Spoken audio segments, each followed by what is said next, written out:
And it's not like there's just 4 or 5 stock floor plans No. that people build, right? You got to be able to know what you're looking at. That's exactly right. Hey everybody, Jared, Seidenberg Pine Financial Group, where we work together to help you succeed.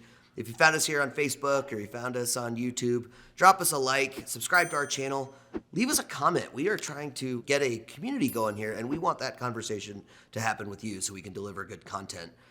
Today, I have an amazing guest here, one of my favorite humans on the planet, one of our best loan officers, Mr. Sean Bloomquist. He is an amazing resource for all of you. And what are we going to talk about today, man?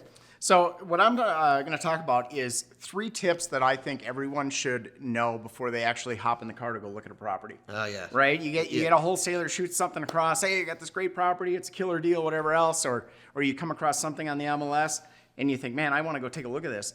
Before you actually jump in the car and spend time in traffic and go do everything else, there's 3 easy things you can do. Yeah, because we want to be efficient, right? That's right. We're going to look at a ton of deals, and we're going to find the ones that are the best for us. That's right. So you got to do these steps, right? Before you get in the car, waste your time. That's exactly right. Stuck You in don't the want snow. to waste time, effort, everything else. So the first step is just get on Google Maps or Google Earth and just look at an over the top view of the property. Is there any negative influences around the property? Is there a water tower? Is there a sewer treatment plant? Is there railroad tracks running through the backyard or something like that? I mean, those are all major deterrents that you may not know even driving across the front of the house. Yeah, and you got to know, right? I mean, you're going to be on the ground. People are going to want to buy this place. That's right. And if the train runs through at 2 a.m. every night, you might know it if you saw it on the map. That's right? exactly right. Right? That's Okay. exactly right. Yeah. So that's tip number 1. Tip number 2 is if you have the ability to just jump on the county website, look up the property, see, is there back taxes on this property? Is there fees from the city, like vacancy fees or anything like that? Those add up really quick.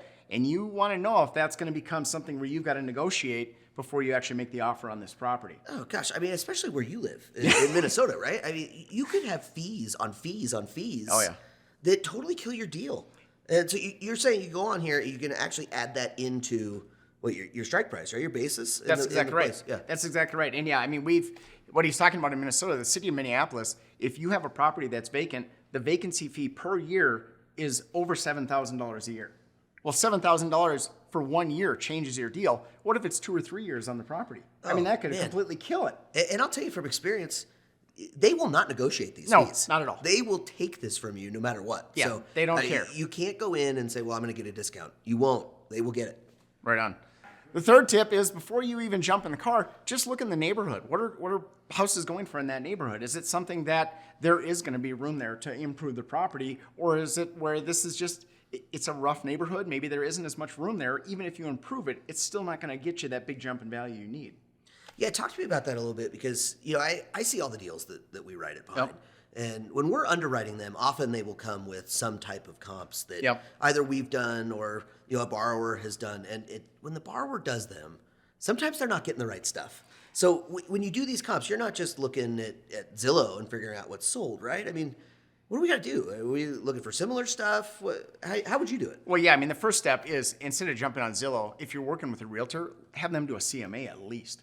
So they're giving you some comps. But if you're trying to just look for yourself, yeah, you're looking at style, size, age of the house, proximity. I mean, you want to be, if you're in the city, if you're buying in the city of Minneapolis, you should be able to throw a rock and hit a comp in some direction instead of having to go 2, 3, 4 miles away or crossing into a different neighborhood, which drastically changes things. Yeah, totally. And it's not like there's just 4 or 5 stock floor plans that people build, right? You got to be able to know what you're looking at. That's exactly right.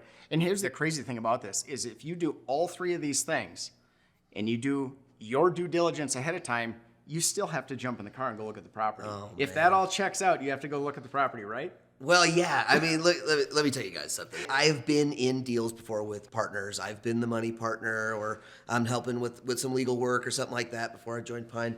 And holy cow, I did everything you said to do, and I didn't get my butt in the car. And so we closed on this house, and I thought my comps are great, and the neighborhood looks good, and the Google Street Maps looked awesome.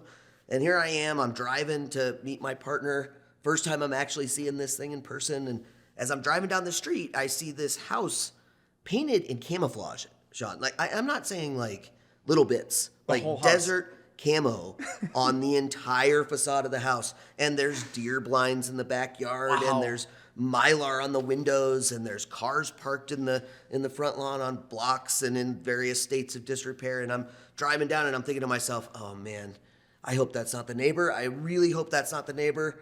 And sure enough, that's the darn neighbor. And Right next door. In my mind, as I'm getting closer, I'm running this backwards math calculator of everything that we're going to lose on this deal, because I couldn't get out of my office into the car and actually stand there and see it. So even when you do all this stuff, there's no shortcut to actually doing your due diligence, right? You have to do that due diligence, but then you still have to take that last step and get in the car. And we were so lucky on this deal because we still got out of it. We still made a couple of bucks, but we just started cratering that price. And I remember I was talking to Kevin about it, and I would tell him what kind of price reduction we were going to do, and he kept telling me that's not enough. That's not enough. I've seen this before. And you know what? You know what the worst part about that whole thing was? Dude was totally right. Yeah. He was totally right. I should have just gone to the price we had. We sold it when he said we would sell it, right? So look, guys, even those of us that are in this business can mess this up every now and then. So if you are going through this, if you have done your due diligence, like John has said, still get out there and look at it. Give us a call. Let us help you. Let us share some of these experiences we've had. This world of investment, of rehabs and fix and flips is different every single time. That's right. And we have seen thousands of these deals and funded thousands of these deals. And so they're we're not here easy. for you. And they're not easy. They're not easy. Yeah, don't just watch HGTV and think, oh yeah, 30 minutes later, we're going to end up with this awesome product. That's just never how it goes. So do your due diligence, get in the car and actually look at these things, verify that the Google Maps was correct, and get ready, guys, because once you say yes and close on that deal, that's when the fun starts. That's exactly right. If you have more questions, you want to talk to Jared about some of these crazy deals he's done, or if you want to ask us questions on your upcoming deals, don't be scared to reach out at pinefinancialgroup.com.